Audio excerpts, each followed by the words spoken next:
My daughter-in-law laughed at me while I was renting.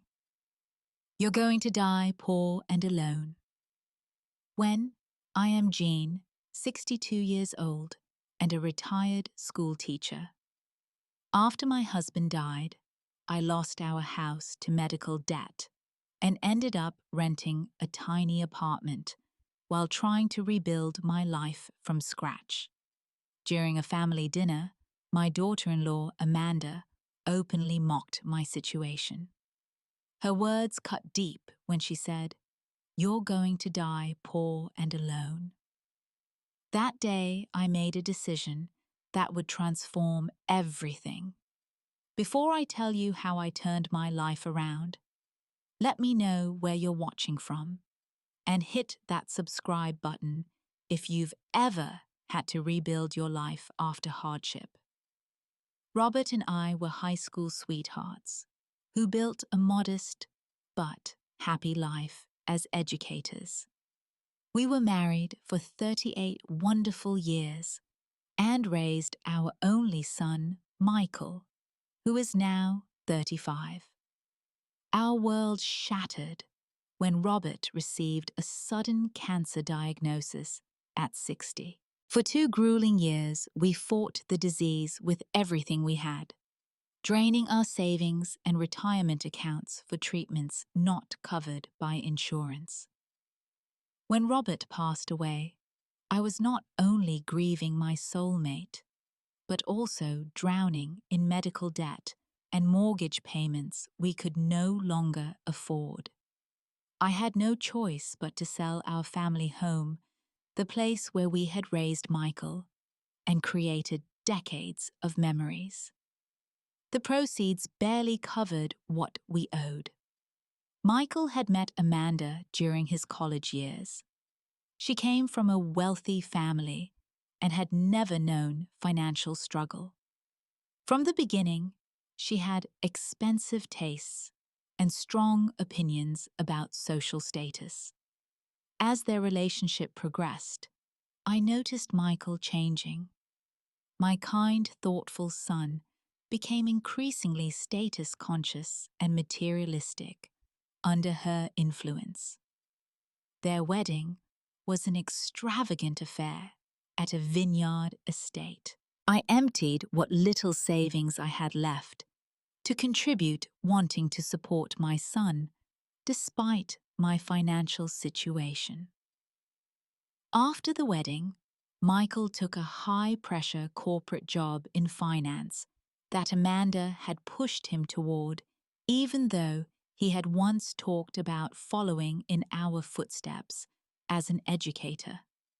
The distance between Michael and me grew wider as Amanda's influence strengthened. Our phone calls became less frequent, and when we did talk, he seemed distracted or in a hurry. My invitations for simple dinners at my place were politely declined with excuses about their busy social calendar. Meanwhile, I moved into a small one-bedroom apartment in a neighborhood that had seen better days. At 58, I returned to substitute teaching, trying to rebuild some financial security while adjusting to life without Robert. Every dollar mattered, and I counted each one carefully. After months of minimal contact, Michael invited me to Sunday dinner at their new suburban home. I spent the morning baking an apple pie from Robert's old recipe, hoping to bring a piece of him and our family traditions to the gathering. When I arrived, Amanda greeted me with air kisses and immediately commented on my practical clothing. "Shopping at discount stores now, Jean?" she asked with a thin smile. I swallowed my pride and simply thanked her for the invitation. Their house was impressive, with soaring ceilings and designer furniture that looked like it had never been sat on. During the house tour, Amanda pointed out brand names and price points of various items from their Italian marble countertops to the custom drapes. "Michael deserves the best," she said repeatedly, the implication being that this lifestyle was what my son should have grown up with. Over dinner, the conversation revolved around Michael's recent promotion, their country club membership, and the vacation properties their friends were purchasing. Amanda dominated the talk frequently, referencing her friends whose wealthy in-laws provided down payments for homes or funded lavish family vacations. "So, Jean," Amanda said, swirling her wine, "how's that little apartment working out for you? Found a better place yet?" I took a breath and tried to share honestly. "I'm making it work. The rent is manageable, and I'm picking up extra substituting jobs. I'm even putting a little aside each month toward eventually buying a small condo." Amanda exchanged a glance with Michael and laughed. It was a sharp, dismissive sound that made me flinch. "That's adorable," she said. "But let's be real. You're going to die poor and alone, not in some fantasy house. Property values in any decent area are way beyond what you could ever afford on substitute teaching." The silence that followed was deafening. I looked at Michael, waiting for him to defend me, to say anything that acknowledged the cruelty of her words. He stared at his plate, then murmured something about dessert. I maintained my composure. Years of classroom management with difficult students coming to my aid. "I brought apple pie," I said quietly. "Robert's recipe." We ate the pie in uncomfortable silence. I made an excuse about an early morning the next day and left before coffee. Neither Michael nor Amanda protested much. The drive home was painful. Tears blurred my vision as I imagined what Robert would have said if he'd witnessed our son sitting silently while his wife insulted me. Robert never would have allowed it. He valued family loyalty above all else. By the time I parked outside my apartment building, something had shifted inside me. The pain was still there, but alongside it was a steely determination. I would rebuild my life not for Michael or Amanda's approval, but for myself and for Robert's memory. That night, I sat on my second-hand sofa and allowed myself to cry properly for the first time since Robert's funeral. The weight of loss, financial stress, and now family rejection crashed over me in waves. I felt utterly alone. As I wiped my eyes, my gaze fell on a cardboard box in the corner, one of the few containing Robert's personal items that I couldn't bear to part with. I pulled it toward me and found his collection of financial books, dog-eared and filled with his neat pencil notes. Robert had always been interested in real estate investment, though our teacher salaries had limited us to our modest family home. I stayed up all night reading his books and researching online. By morning, I had the outline of a plan. It would require disciplined sacrifice and patience, but it offered a path forward. The next day, I called Frank Roberts' old friend and a retired financial advisor. We met at a coffee shop, and I laid out my situation with complete honesty. Frank listened carefully, then helped me analyze my assets, my teacher's pension, the small life insurance payout I had left, and my capacity for work. "Jean, it won't be easy, but it's doable," Frank said. "Robert always said you were the strongest person he knew." I took on a second job as an online English tutor in the evenings. My days were long, often stretching from 7 a.m. substitute teaching to midnight tutoring sessions with students in Asia. I cut every possible expense. I sold my car and took public transportation. I learned to cook nutritious meals on a tight budget and embraced thrift store clothing. Every dollar I saved went into a special account.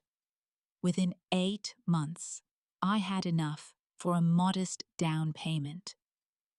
Frank helped me identify foreclosed properties in a neighborhood showing early signs of revitalization. I found a small, neglected house that most buyers overlooked due to its cosmetic issues. Because of my stable teaching history and pension, I qualified for a modest loan. The day I signed the closing papers, I felt Robert's presence so strongly I could almost hear his proud laughter. The house needed substantial work, but I was determined to do as much as I could myself. I enrolled in weekend home repair classes at the community college. I watched countless tutorial videos online. My hands, once soft from classroom work, grew calloused and capable. There was something deeply healing about the physical labor. Each repaired wall and freshly painted room felt like a step in rebuilding not just a house, but myself. I worked every weekend and holiday, transforming the neglected property into a charming, livable space. When it was ready, I rented it out, creating my first stream of passive income. The sense of accomplishment was intoxicating. I continued substituting and tutoring, living in my small apartment and saving aggressively. During this time, my communication with Michael and Amanda dwindled to holiday text messages and occasional brief calls. They never asked detailed questions about my life, assuming I was still struggling. I chose not to correct their assumption, focusing instead on my growing investment plan. Over the next 2 years, I repeated the cycle: save, buy, distressed property, renovate, rent. Each property became easier as I gained knowledge and confidence. By my 60th birthday, I owned 3 modest rental properties, generating reliable monthly income. On a rainy Tuesday, I received an unexpected call from a lawyer's office. My distant cousin Harriet had passed away, and to my complete shock, had left me her property. Harriet and I had exchanged Christmas cards, but had not been close. The lawyer explained that Harriet, who never married, had always admired how I cared for Robert during his illness. The inheritance was a beautiful villa in a prime location, a property that had been in Harriet's family for generations.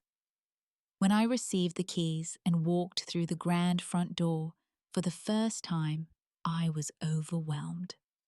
The house needed work with dated decor and years of neglect evident in every room, but its bones were magnificent.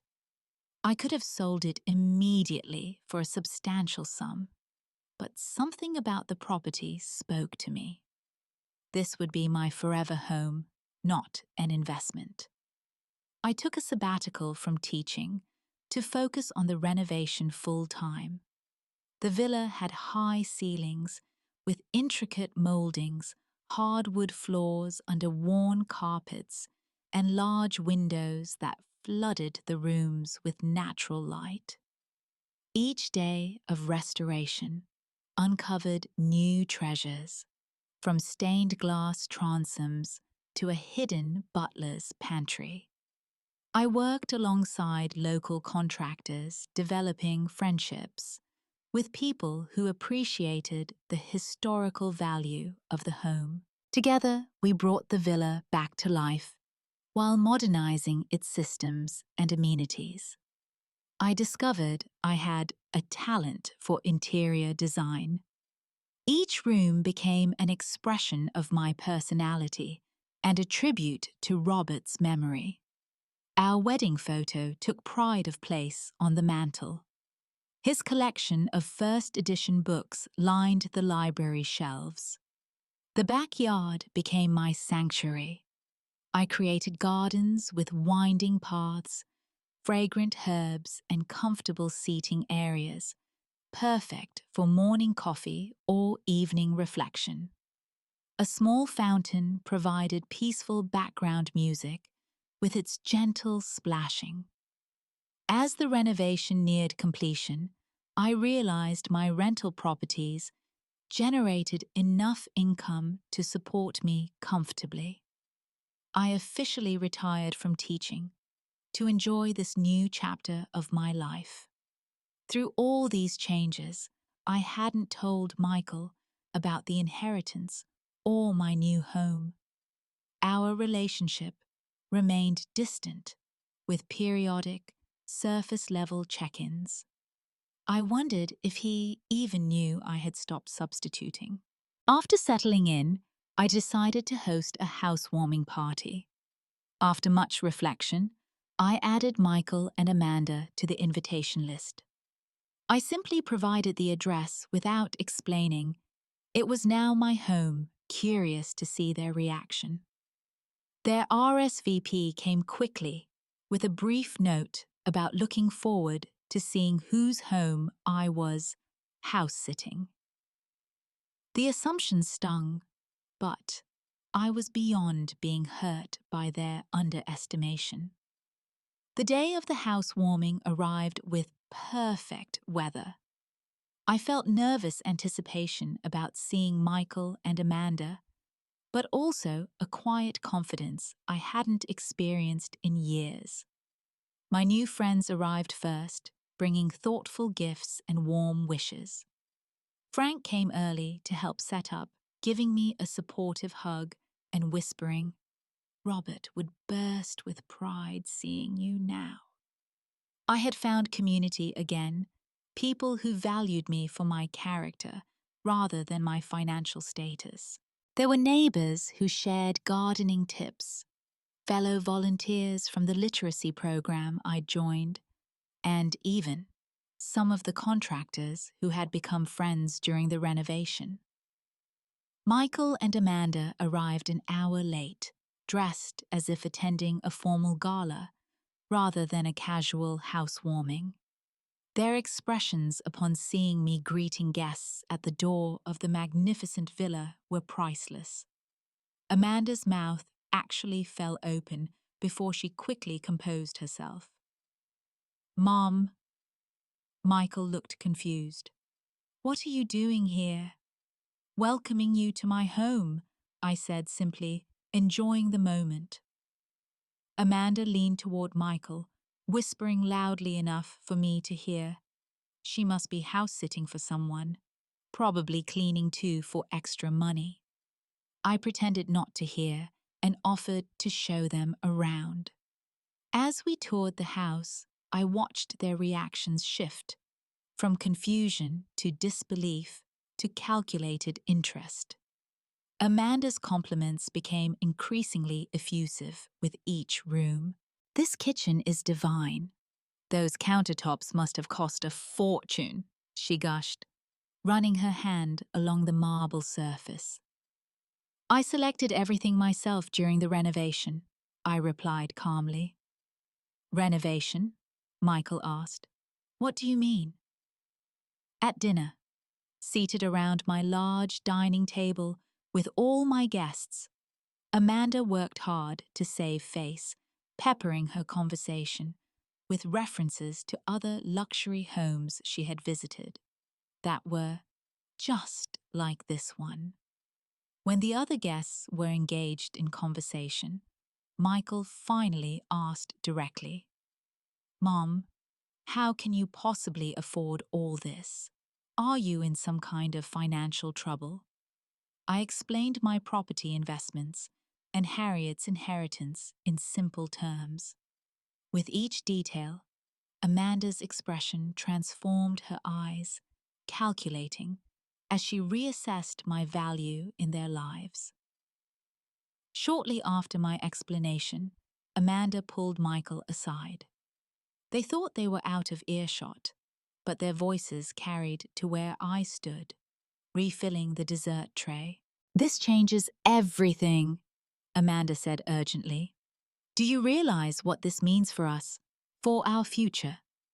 When they rejoined the party, Amanda had become my new best friend, asking about my health, complimenting my dress, and even mentioning future family gatherings. "Now that you have such a lovely space." As the party wound down and guests departed with warm hugs and promises to return soon, Michael and Amanda lingered. They were the last to leave, and as they stood at the front door, Michael dropped his bombshell. "This place is amazing, Mom. Great job. My wife will love raising our kids here." I stood in stunned silence as Amanda jumped in, already planning aloud. "The blue room upstairs would make a perfect nursery, and that garden is ideal for children. We could move in next month if that works for you." "Move in," I finally managed. "Well, of course," Amanda said, as if it were obvious. "This place is way too big for just one person. You need family around. Plus, we can help take care of you as you get older." They spoke about my home as if it were a resource to be claimed, not as the achievement it represented. They saw me as a means to upgrade their lifestyle, not as a person who had rebuilt her life through determination and hard work. "We'll talk more about the details later," Michael said, kissing my cheek. "We should go, but we'll visit again soon to measure for furniture." After they left, I sat alone in my beautiful living room, surrounded by the evidence of my success, yet feeling strangely hollow. The accomplishment I had worked so hard for now felt threatened by the very people whose respect I had hoped to regain. That night, sleep eluded me. I tossed and turned, thinking about Michael's childhood and the values Robert and I had tried to instill in him. Where had we gone wrong? When had material possessions become more important than character and respect? I remembered teaching Michael to ride a bike, his determined little face as he wobbled down the sidewalk. I remembered his high school graduation, how proud Robert had been of our son's kind heart and sharp mind.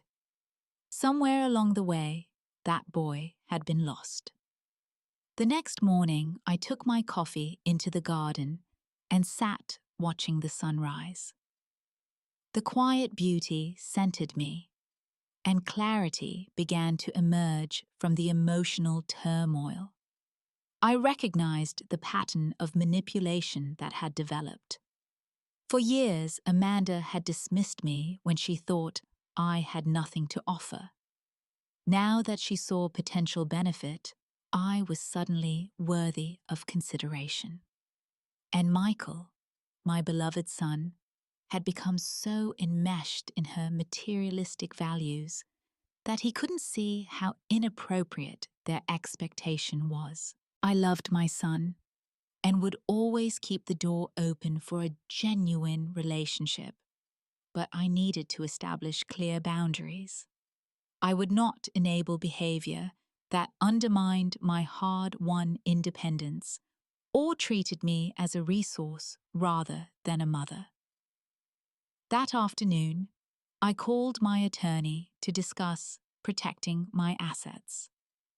We set up a trust for future grandchildren's education, ensuring that, regardless of my relationship with Michael and Amanda, any children would be provided for.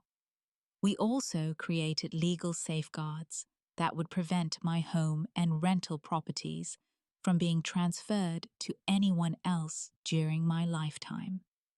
A week later, Michael called. "Great news, Mom.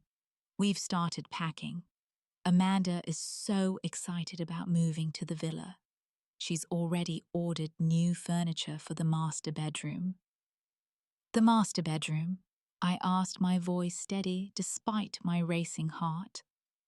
"Well, it makes sense for us to take the largest room, since there will be 3 of us once the baby comes." "Michael, I think there's been a misunderstanding," I said carefully. "I'm not planning to have roommates, family, or otherwise." There was a pause before he continued, his tone shifting to one I recognized from his teenage years when he wanted something expensive. "Mom, be reasonable. Amanda has already given notice at our apartment. We're doing you a favor, really. A woman your age shouldn't live alone in such a big place." "I appreciate your concern," I replied, "but I'm perfectly capable of caring for myself and my home." His voice hardened. "Amanda has already started packing. We've made plans." This was the moment of truth. "Michael, I need to make a phone call." "What?" "Now. We're in the middle of a conversation." "It will only take a minute," I said, putting him on speakerphone and dialing my attorney. When my lawyer answered, I asked her to confirm the status of the trust and property protections we had established. "Everything is in place, Jean," she said clearly. "The villa and rental properties are protected in the living trust we created. They cannot be transferred to or claimed by anyone else during your lifetime. And the educational trust for future grandchildren is separate, accessible only for qualified educational expenses." I thanked her and ended the call, then addressed my son. "Michael, I love you. I would be happy to help you and Amanda with a down payment on your own home, but my home is my own, and it will stay that way." The silence was heavy before he exploded. "This is Amanda's idea.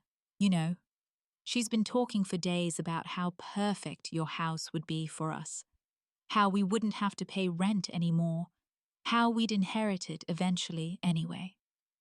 His honesty, though angry, was refreshing. For the first time in years, I heard my real son beneath the facade. "I suspected as much," I said gently. "She'll be furious," he said, his voice smaller now. "She's already told everyone we're moving into a villa." "That's between you and your wife," I replied. "You're adults who need to make your own way just like your father and I did."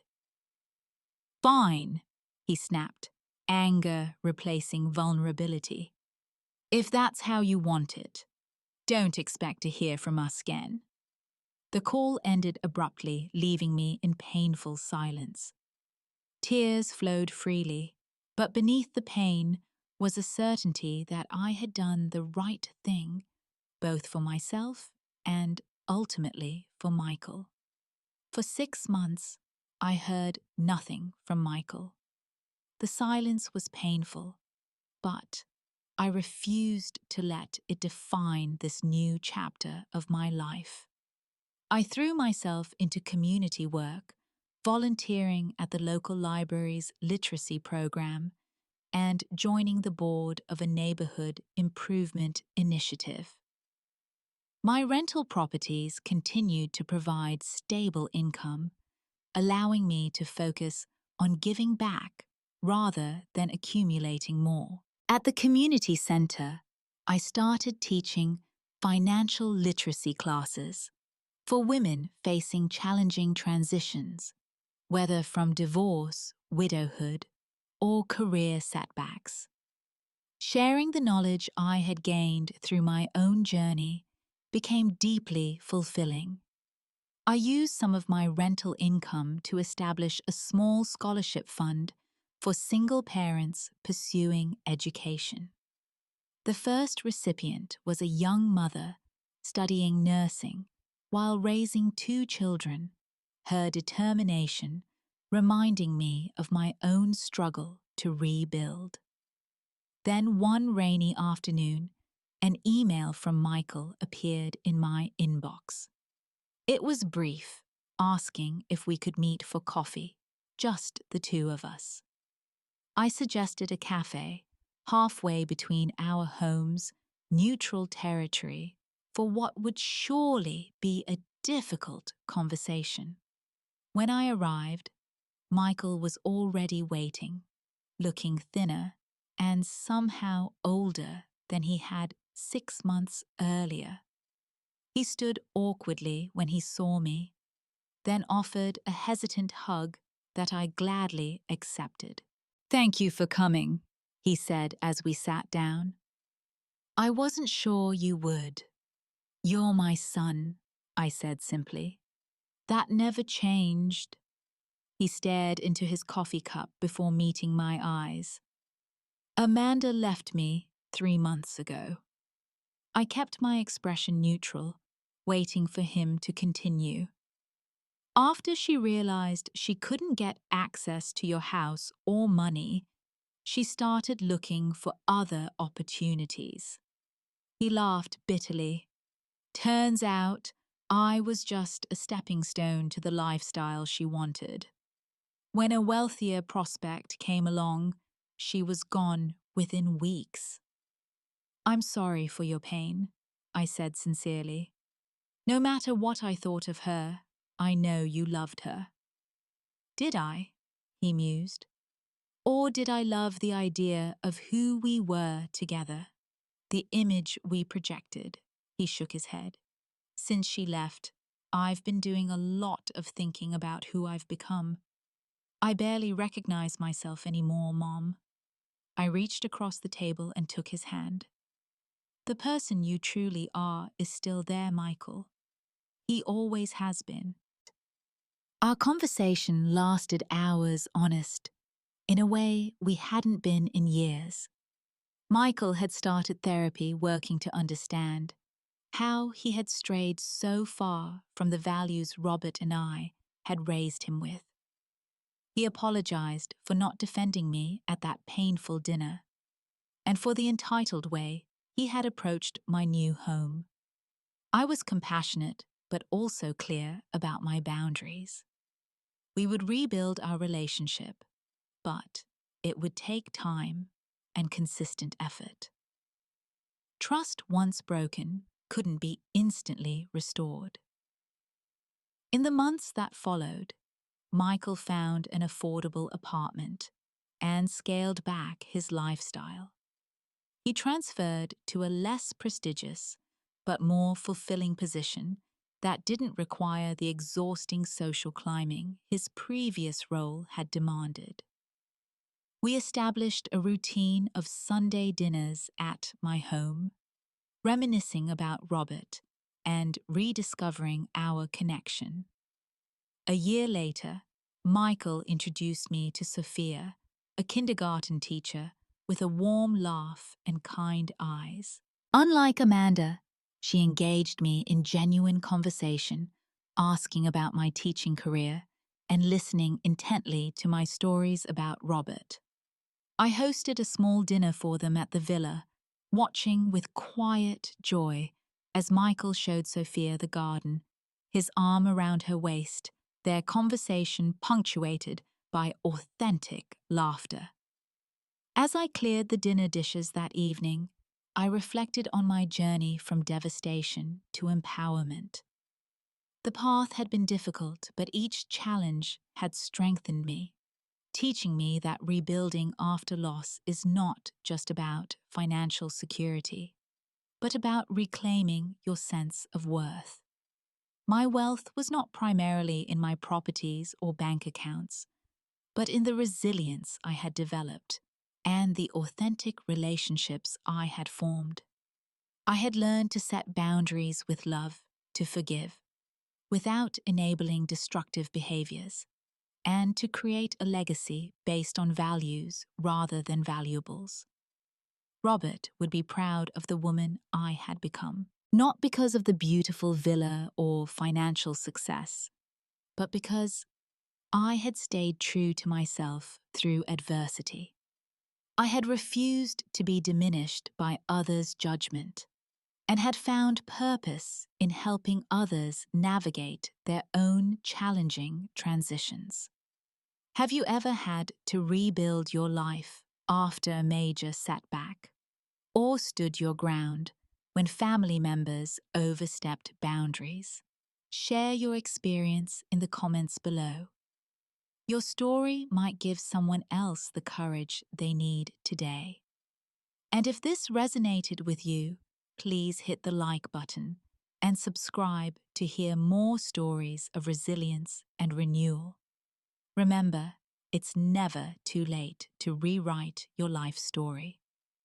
Thank you for listening, and may you find the strength to stand tall in your own truth, whatever challenges you face.